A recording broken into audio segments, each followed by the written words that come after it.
స్వార్థాల కోసం, మీ వ్యాపారాల కోసం ఈరోజు రాజధాని అంశం 5 కోట్ల తెలుగు ప్రజల మీద రుద్దిన మాట ఈ రాజకీయ పార్టీ వాస్తవం కాదని చెప్పి తెలియజేస్తున్నారు. అందుకనే ఈ రోజు నుంచి కూడా ఈరోజు మరి రేపు 23వ తేదీ ముఖ్యమంత్రి జగన్మోహన్ రెడ్డి వస్తున్నారు కాబట్టి జగన్మోహన్ రెడ్డి గారు ప్రకాశం జిల్లా విద్యార్థి యువత ఒకటే మనవి చేసుకుంటున్నాం.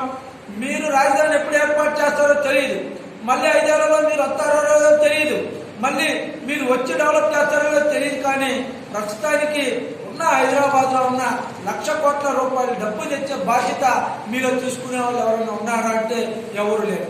అది అదనంట మొర్ర అంటే ఈడున్న ప్రజా సంఘాలు కానీ ఈడున్న విద్యార్థి యువత కానీ అడిగితే వాళ్ళనేమో అరెస్టులు ధర్నాలు అని చెప్పి మీరేమో అరెస్టులు చేస్తారు. ఇప్పుడు ఏం చేయాలి?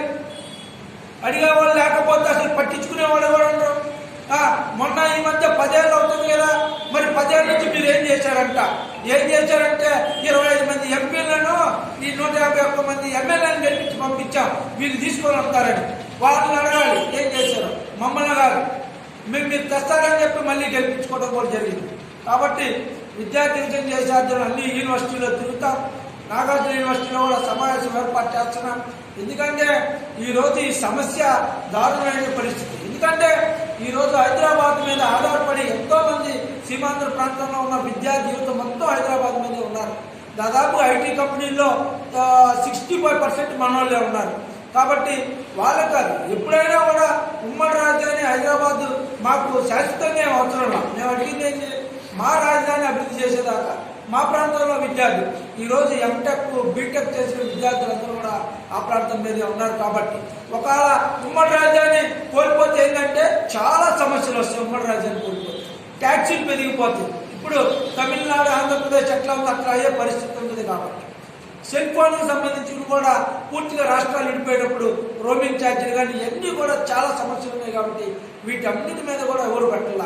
మేము వ్యాపారం చేసుకుంటున్నాం, మాకు హైదరాబాద్లో ఉన్నాయన్న ఆలోచనలోనే సీమాంధ్ర ప్రాంతంలో ఉన్న ప్రజాప్రతినిధులు ఉన్నారు. కానీ ఆంధ్రప్రదేశ్ బాగు చేద్దామని ఆలోచన లేరు. కాబట్టి వెంటనే జగన్మోహన్ రెడ్డి గారు కేంద్రంతో మాట్లాడి బీజేపీతో మాట్లాడి ఉమ్మడి రాజధాని ఇంకో 10 సంవత్సరాలు పొడిగించే బాధ్యత తీసుకోవాలని చెప్పి రాజకీయ పార్టీలన్నీ కూడా ఒత్తిడి తీసుకొని రావాలని చెప్పి విద్యార్థి చేసే అధ్యయనాలు అన్ని రాజకీయ పార్టీలు కలుస్తాం.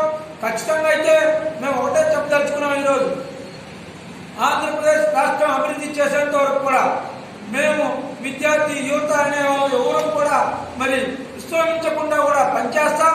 అవసరమైతే ఎలక్షన్లో మరి ప్రజాప్రతినిధులు ఓడించడానికి కూడా సిద్ధంగా ఉంటామని చెప్పి తెలియజేస్తున్నాం. విద్యార్థి చేసే ఆధ్వర్యంలో ఉమ్మడి రాజధాని హైదరాబాద్ ని మరి కొన్ని 10 సంవత్సరాలు కొనసాగించి అమరావతి అదేవిధంగా విభజన చట్టంలో హామీలు ప్రతి బీజేపీ నమ్మి మరి పొత్తు పెట్టుకుంటే మనకి ఏం ఉపయోగమో ఆ రాజకీయ పార్టీలు కూడా ఆలోచించాలని ఈరోజు జగన్మోహన్ రెడ్డి గారు మరి సంక్షేమ హాస్టల్లో కూడా అన్ని బాగు చేస్తామన్నారు. కానీ ఎక్కడో బాగు చేసింది కూడా లేదని చెప్పి ప్రకాశం జిల్లా పర్యటనకు వస్తున్న ముఖ్యమంత్రి గారు ఒకసారి ప్రకాశం జిల్లాలో ఉన్న యూనివర్సిటీకి నిధులు కేటాయించాలి, అదేవిధంగా ట్యూబ్లైట్లు ఏర్పాటు చేయాలని చెప్పి మేము డిమాండ్ చేస్తున్నాం. సంక్షేమ హాస్టల్ సమన్వయం మరి అమలు చేయాలని చెప్పి విద్యార్థి చేసిన మరి అడుగుతూ రాబోయే కాలంలో అన్ని రాజకీయ పార్టీలు కలుస్తామని తెలియజేస్తున్నాం.